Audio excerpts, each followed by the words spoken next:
Começa agora. Diário Econômico. Um oferecimento do Canal Rural. Uma análise das principais informações que impactam os mercados, A economia global e do Brasil. de segunda a sexta, às 6 da manhã, no Spotify e YouTube.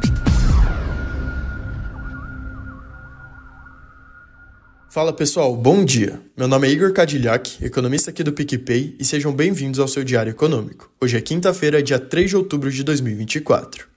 O mês começou bem para o Brasil. Depois da elevação na nota de crédito pela Moody's, nosso CDS de 5 anos, que mede o risco país, caiu 4%. E como era de se esperar, trouxe uma onda de otimismo. Se bem que ontem os movimentos acabaram decepcionando um pouco. Por mais que a direção tenha sido a correta, a intensidade foi menor que a esperada, principalmente na moeda. As preocupações com o cenário fiscal seguem limitando uma valorização mais expressiva. Ontem, uma das pautas foi a novidade que vimos no último projeto de lei orçamentária do ano que vem. O ministro da Fazenda, Fernando Haddad, e o ministro do STF, Cristiano Zanin, estão analisando os tratados internacionais que impedem a cobrança de RPJ e CSLL sobre os lucros de empresas estrangeiras que são controladas por empresas brasileiras. O impacto fiscal pode chegar a 22 bilhões de reais. Nos indicadores, a produção industrial avançou 0,1% em agosto, revertendo parcialmente a queda de 1,4% do mês anterior.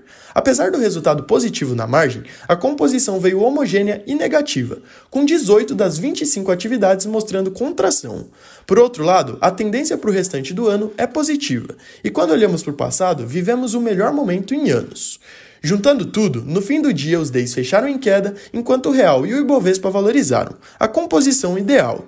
Na moeda, a valorização foi baixa, fechamos em 5,44 contra o dólar. Já na bolsa, nem tanto. No intraday, chegamos a avançar mais de 1% e flertamos de volta a barreira dos 135 mil pontos, mas acabamos perdendo fôlego e subindo 0,8%.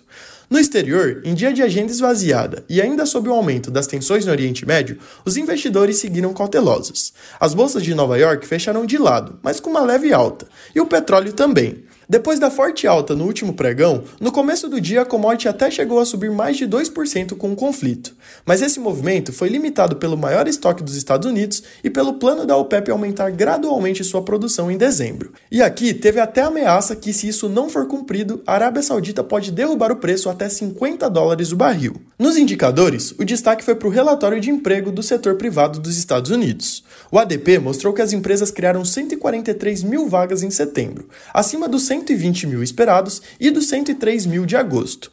O avanço representa uma recuperação modesta depois de 5 meses de desaceleração, e o crescimento salarial esfriou. Desde sua última reformulação, esse dado acabou perdendo um pouco a correlação com o número oficial, mas um aumento mais lento de empregos e uma economia que ainda está em crescimento não é uma recessão. Mercado de trabalho levemente melhor, em conjunto com mais um Fed Boy preocupado com a inflação, Thomas Barkin de Richmond dessa vez, fez com que os treasuries avançassem de forma disseminada e o dólar acompanhou o movimento contra as principais moedas. Vale destacar que boa parte disso veio da desvalorização do iene japonês. O ministro da Economia alertou sobre o risco de esfriamento da atividade e da reaceleração inflacionária caso eles deem novos aumentos nas taxas de juros. Já o premier foi mais direto, ele descartou essa possibilidade. Bom, no curto prazo, isso pode ajudar o Brasil via carry trade.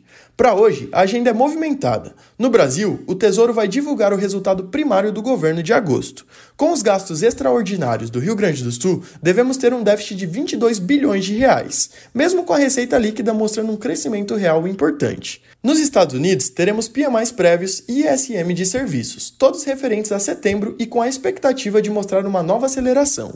Já no mercado de trabalho, estaremos de olho aos números de seguro-desemprego da semana passada. Esse dado que ganhou relevância num passado já não tão recente. Bom dia, bons negócios e sorte sempre!